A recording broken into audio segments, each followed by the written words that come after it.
دوستو، اردو ادب کے آج کے اس ویڈیو میں بات کروں گی عبدالحلیم شرر پر، جن کا زمانہ 1820 سے 1926 تک ہے۔ عبدالحلیم شرر 1860 عیسوی میں لکھنؤ میں پیدا ہوئے۔ ان کے والد کا نام تفضل حسین تھا اور وہ حکیم تھے۔ شرر کے نانا واجد علی شاہ کی سرکار میں ملازم تھے اور واجد علی کی معزولی کے بعد ان کے ساتھ مٹیا بوٹ چلے گئے تھے۔ بعد میں انہوں نے شرر کے والد کو بھی کلکتہ بلا لیا۔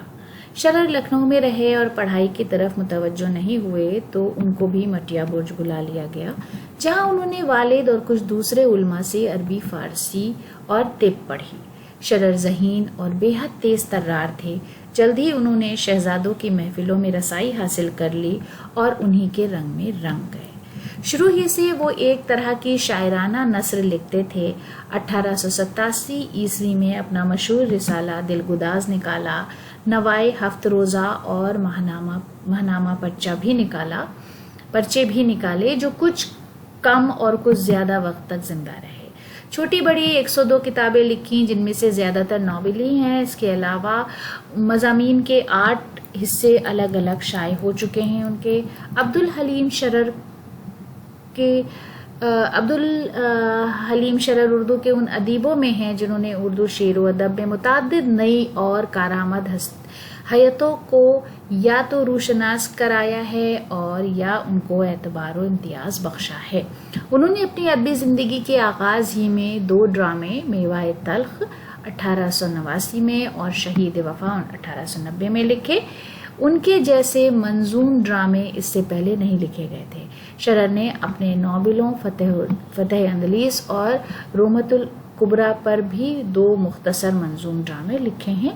منظوم ڈرامہ نگاری اور آزاد بے قافیہ نظم پر کے پرجوش مبلغ اردو میں شرر ہی ہیں۔ ان کا خیال تھا کہ جو کام نظم معرہ سے لیا جا سکتا ہے وہ غزل سمیت کسی شعری حیت سے نہیں لیا جا سکتا۔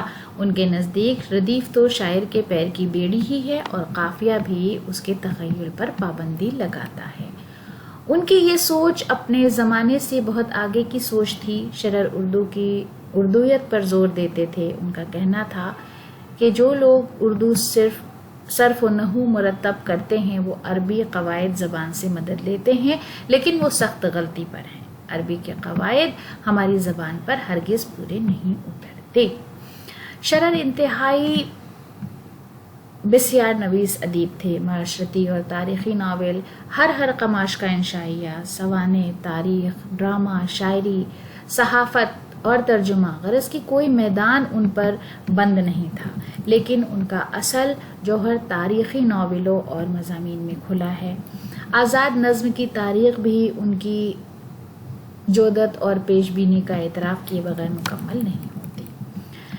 شرر کا تاریخ کا تصور احیا پسندانہ تھا۔ والٹر اسکاٹ کی طرح انہوں نے بھی اپنے تاریخی ناولوں میں قوم کی تہذیبی اور سیاسی عروج کی داستانیں سنا کر اسے بیداری اور عمل کا پیغام دیا، زندگی کو صالح اقدار پر استوار کرنے کی کوشش کی۔ شرر نے تاریخی ناول اور ہر قسم کے موضوعات پر 1000 سے زائد مضمون لکھ کر ثابت کیا کہ وہ اردو کے دامن کو مالا مال کرنے کے جذبے سے کس قدر سرشار تھے۔ نئے حالات اور پڑھنے والوں کے مزاج میں تبدیلی کے ساتھ ان کی تحریریں اب پہلے جیسی تازگی سے محروم ہو گئی ہیں، لیکن ان کی کم سے کم 2 کتابیں فردوس بری اور گزشتہ لکھنؤ کی توانائی اور تجمل میں کوئی کمی نہیں آئی ہے۔ 2 کتابوں پر ہمیشگی کسی بھی ادیب کے لیے قابل رشک ہو سکتی ہے۔ ان کی اہم تصانیف میں ناول ہیں فردوس بری، جو سب سے مشہور ہے، ایام عرب، حسن کا ڈاکو، منصور موہنا اور زوال بغداد ہیں۔